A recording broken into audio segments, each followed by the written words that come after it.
Mesdames et messieurs, bonsoir et bienvenue sur Sahel TV. Tout de suite, les principaux titres de ce journal.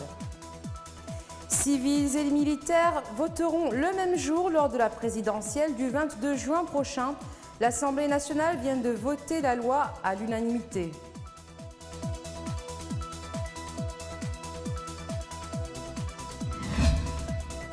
La Mauritanie vient de signer la déclaration sur la liberté de l'information dans les pays arabes. C'était ce matin en présence du président de la Fédération internationale des journalistes, actuellement en visite en Mauritanie. En Algérie, les manifestants se sont mobilisés aujourd'hui pour le 14e vendredi consécutif. Ils ont scandé le refus du dialogue proposé par le chef de l'état-major de l'armée.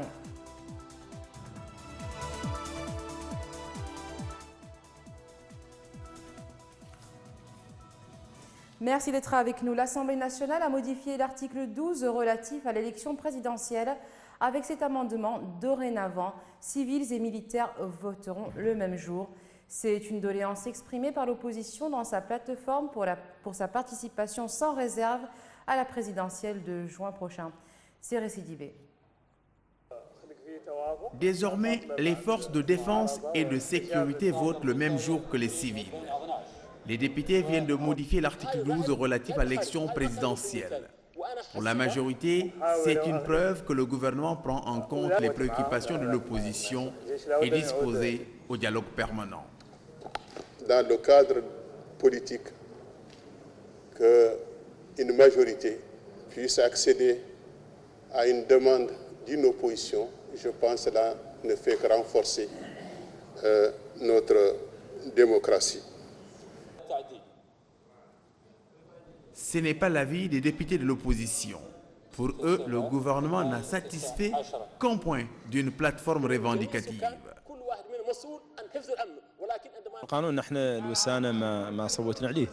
Nous n'avons pas voté en faveur de cet amendement relatif à l'élection présidentielle et en particulier au vote des membres des forces de sécurité et de défense le même jour que les civils, parce que la plateforme de l'opposition comporte plusieurs points qui n'ont pas été satisfaits, dont l'article 6 qui concerne la commission et son application, qui doit être à part égale entre l'opposition et la majorité.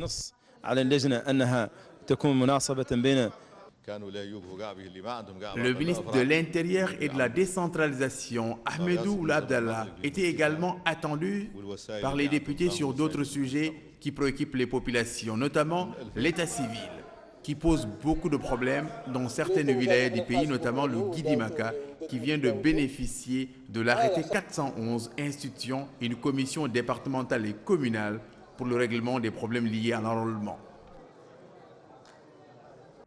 Le candidat Sidi Mohamed Boubacar a évoqué hier avec l'ambassadeur américain Nouakchott Michael Dodman les préparatifs de l'élection présidentielle prévue le 22 juin prochain. Cette rencontre entre les deux hommes a également permis d'évoquer les relations mauritano-américaines. L'ambassade américaine a, dans un communiqué publié la semaine dernière, dit que les États-Unis suivront de près la campagne et la présidentielle de 2019 en Mauritanie. Le communiqué a ajouté que le diplomate américain rencontrera les 6 candidats à l'élection suivant l'ordre de dépôt de leur candidature auprès du Conseil constitutionnel. Il évoquera avec eux les relations bilatérales, mais aussi leurs priorités une fois élus. L'ambassade américaine précise que les États-Unis ne soutiennent aucun candidat ni parti lors de cette élection, ajoutant qu'ils soutiennent le processus démocratique et les valeurs chères aux Mauritaniens et aux Américains. Le communiqué déclare enfin que l'ambassade américaine salue l'engagement du gouvernement mauritanien d'organiser des élections libres, transparentes et crédibles qui traduisent la volonté du peuple mauritanien. Le syndicat national de l'enseignement secondaire a déclaré dans un communiqué publié hier que les examens pour l'obtention du brevet se déroulent dans un climat délétère de négligence et de clientélisme. Le syndicat accuse l'État d'entamer le peu de crédibilité qui restait encore pour les diplômes nationaux. Selon le syndicat, la surveillance des examens a été confiée à des enseignants du fondamental et des employés de l'administration, tandis que la présidence des centres a été confiée à des enseignants du fondamental, malgré l'existence d'un corps professoral du secondaire disponible et disposé. Cette situation, selon eux, a été à l'origine d'un certain nombre d'erreurs, comme par exemple l'ouverture de l'enveloppe des sciences naturelles et la distribution des épreuves à la place de celle du français, ce qui a entraîné une fuite dans l'une des wilayas. Le syndicat appelle les professeurs à faire face à ces pratiques malsaines, selon lui, et dangereuses, et à renforcer leur rang pour rester mobilisés afin que le professeur retrouve la place qui est la sienne dans la formation des générations futures, capables de construire une société mauritanienne éduquée et prospère. La Mauritanie a signé aujourd'hui la déclaration sur la liberté de l'information dans les pays arabes, ce qui confirme l'engagement du gouvernement et des autorités en faveur de la liberté de la presse. Le président de la Fédération internationale des journalistes a salué les efforts des autorités mauritaniennes pour garantir la liberté de l'information. C'est récidivé. Par cette cérémonie, les autorités mauritaniennes s'engagent une fois de plus à respecter la liberté de l'information, une composante essentielle de la démocratie. Je considère que c'est l'aboutissement d'une grande mobilisation des journalistes et de la société civile mauritanienne en faveur de ce texte. Mais c'est aussi le résultat de la disponibilité des autorités qui m'avaient manifesté l'an dernier quand j'avais visité Nouakchott, qui m'avaient exprimé leur volonté de promouvoir la liberté de la presse. Et donc ce texte a des dispositions que la Mauritanie a déjà respectées. Je pense à la dépénalisation des délits de presse. Mais néanmoins, c'est un texte qui invite les autorités, mais aussi les entreprises de presse et les journalistes à favoriser la liberté de la presse en prenant chacun leurs responsabilités. Pour Dada Abdallah, la signature de cette déclaration est une chose importante pour la Mauritanie et pour les moyens de l'information. Cela consacre les lois et les textes déjà en vigueur dans le pays, a-t-il indiqué. Et d'ajouter que l'application de ces lois relatives à la liberté de l'information sera donc plus facile avec les efforts déployés par le syndicat des journalistes mauritaniens. La Mauritanie occupe déjà le peloton de tête des pays arabes en matière de liberté de la presse. Cette signature vient donc renforcer et consolider un pilier essentiel de la démocratie et de l'état de droit. Des milliers de Soudanais ont manifesté devant le siège de l'armée à Khartoum à l'appel du mouvement de la contestation, brandissant des drapeaux et chantant à l'unisson leur détermination à obtenir un gouvernement civil. Les protestataires, surtout des jeunes, ont voulu maintenir la pression pour faire plier l'armée. Depuis le 6 avril dernier, des milliers de manifestants campent devant le siège de l'armée à Khartoum. Après avoir demandé le soutien des militaires contre le président Omar el-Béchir, ils réclament désormais le départ des généraux qui ont pris le pouvoir après avoir évincé le chef de l'État le 11 avril.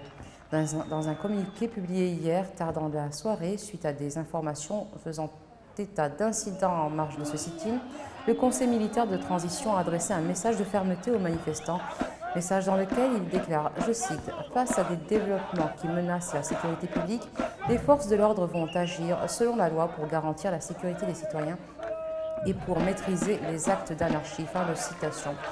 La manifestation de jeudi intervient au lendemain de 2 journées de grève générale observées dans divers secteurs d'activité à travers le pays.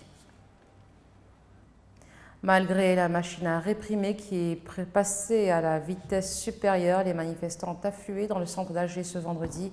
Ils ont scandé leur refus du dialogue proposé par le chef d'état-major de l'armée et montré leur détermination en venant nombreux manifester en plein Alger. Les arrestations menées, comme la semaine précédente, ne semblent pas les avoir découragés. Sid Ahmed Beyelatou. En dépit de nombreuses arrestations par la police, les manifestants ont afflué dans le centre d'Alger pour le 15e vendredi de mobilisation. Objectif, dire non au dialogue proposé par le chef de l'état-major de l'armée algérienne. En tout début d'après-midi, un millier de manifestants étaient déjà rassemblés près de la Grande Poste, devenu le point de ralliement des grandes manifestations hebdomadaires depuis le premier vendredi de contestation, le 22 février dernier. Le gros de la foule est attendu après la fin de la prière. Massivement rejeté par les manifestants et sans candidat sérieux déclaré, la présidentielle prévue le 4 juillet apparaît de plus en plus compromise.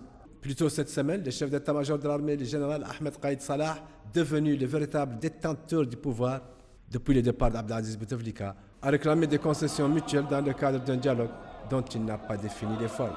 Le Conseil constitutionnel doit se prononcer avant le 5 juin pour la validité des 2 seuls dossiers de candidature déposés pour la présidentielle. Mais il semble peu probable qu'ils remplissent les conditions requises, notamment les 600 parrainages d'élus ou les 60 000 électeurs.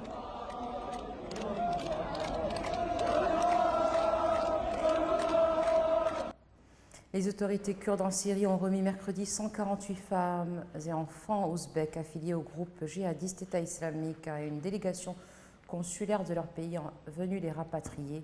Au total, plus de 300 Ouzbeks doivent quitter le nord-est de la Syrie pour rentrer dans leur pays. Des milliers d'étrangers affiliés à l'État islamique, notamment des Occidentaux, se trouvent en prison ou sont entassés dans des camps en Syrie. Mercredi, des femmes et enfants ouzbeks transportés depuis des camps sont arrivés à Kamishli à bord de grands bus blancs. Un deuxième transfert devrait être organisé dans les jours à venir. Il n'y a pas de combattants parmi les personnes rapatriées. Des milliers d'Iraniens, dont le président Hassan Rouhani, ont manifesté aujourd'hui à Téhéran pour la traditionnelle journée de Jérusalem en soutien aux Palestiniens, ainsi que contre le plan de paix américain. La journée d'Al-Quds est célébrée tous les ans depuis la révolution de 1979 en Iran, lors du dernier vendredi du Ramadan, en faveur de la restitution de Jérusalem aux Palestiniens. La télévision d'État et des médias locaux ont qualifié d'importante la participation dans 950 villes et villages du pays, diffusant des images aériennes montrant des rues bondées. Les Iraniens ont brûlé des drapeaux américains et israéliens et des effigies du président américain Donald Trump et du Premier ministre israélien Benjamin Netanyahu. Des manifestants ont également brandi des pancartes indiquant Al-Quds, la capitale éternelle de la Palestine, et non à l'accord du siècle, en référence au plan de paix américain pour le Proche-Orient porté par Jared Kushner, gendre et conseiller de Donald Trump. Les dirigeants palestiniens boycottent l'administration Trump depuis qu'elle a reconnu Jérusalem comme capitale d'Israël en 2017. Les Palestiniens revendiquent Jérusalem-Est pour capitale de l'État auquel ils aspirent. Israël proclame de son côté tout Jérusalem, sa capitale, réunifiée et indivisible. Les supporters anglais affluent dans la capitale espagnole pour assister à la finale de la Ligue des Champions demain entre Liverpool et Tottenham. Entre les fans de ces deux clubs, pas de rivalité excessive, plutôt un bon esprit. Madrid vit à l'heure de la Ligue des Champions. D'après les autorités locales, 85 000 supporters anglais sont attendus dans la capitale espagnole. 35 000 n'ont pas de ticket pour le stade. Pour les deux clubs, cette finale est presque inespérée. Peu de gens imaginaient les retrouver en finale et pourtant ils ont l'occasion de remporter ce trophée, ce qu'aucun club anglais n'avait fait depuis 7 ans. Et c'est sur cette note sportive que se termine ce journal. Tout de suite, le rappel des titres. Civils et militaires voteront le même jour lors de la présidentielle du 22 juin prochain. L'Assemblée nationale vient de voter la loi à l'unanimité.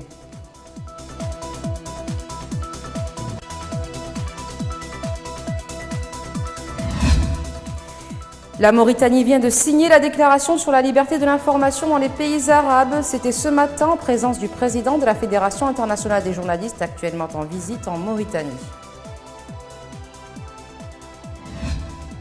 En Algérie, les manifestants se sont mobilisés aujourd'hui pour le 14e vendredi consécutif. Ils ont scandé leur refus du dialogue proposé par le chef de l'état-major de l'armée.